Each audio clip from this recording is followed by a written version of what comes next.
All right, H.E.A.T here with Anthony Showtime Pettis. Anthony, I'm just wondering, when were you hungrier?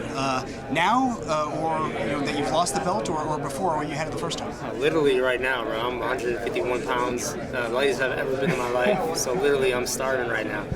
But I feel like the 145 division just brought a new hunger to my life. I think at 155, I was getting frustrated with these losses that were decisions. So I feel like 145 made me hungrier. I'm about to fight this guy for a title, so I'm excited.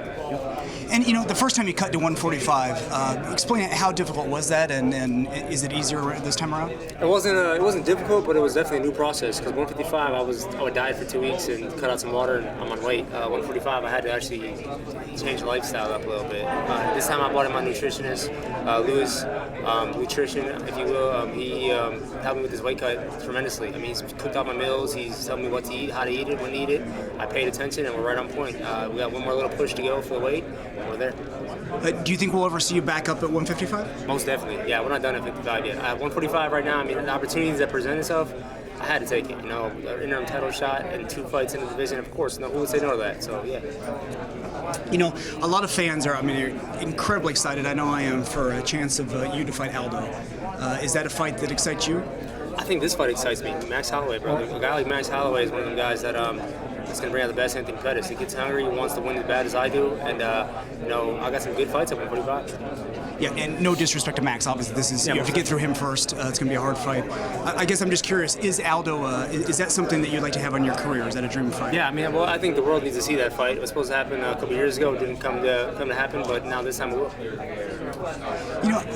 Between rounds, corners say different things to different fighters. Are you a guy who likes to hear, you're losing this, you need to do something different, or do you like to just hear good news? And Duke's more than just my corner man. He's like a father figure, brother, if you will, to me.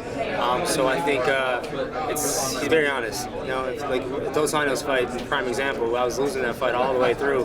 He's like, son, you got to get out there and knock this guy out. We're down on the scorecards. Reality of the situation, I was down on the scorecards, and we tried to get the job done. We didn't quit. We just kept pushing. Yeah, you prefer to hear the reality of what's going on. I like to hear exactly what's going on, and I trust Duke to tell me what's really going on. Of course. And now that you're a more seasoned fighter, I know a lot of fighters are training a little bit, sparring less. They're trying to train smarter.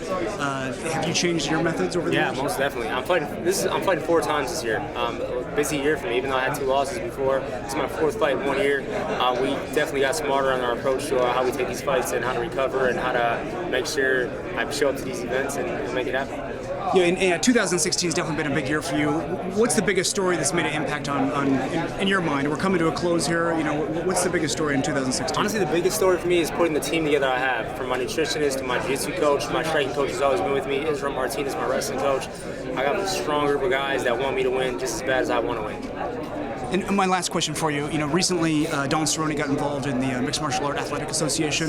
Just curious if you have any thoughts about that, if you think it'll succeed, if it's needed, what do you think? From what I hear, what I read, I think they have great ideas, but I don't know with the group that's doing it, if it's the right people to do it. With the new purchase of the UFC, WME, IME, their main competitor, not main competitor, but somebody they're competing against, a leading group like that. So I got to let it play out a little bit before I decide where I'm going to go with, if I support it or not. But I definitely think fighters need to come together. We need insurance. We need the stuff that we work for. We bust our blood for this job. The world watches us fight. We're professional athletes. We should be treated as such.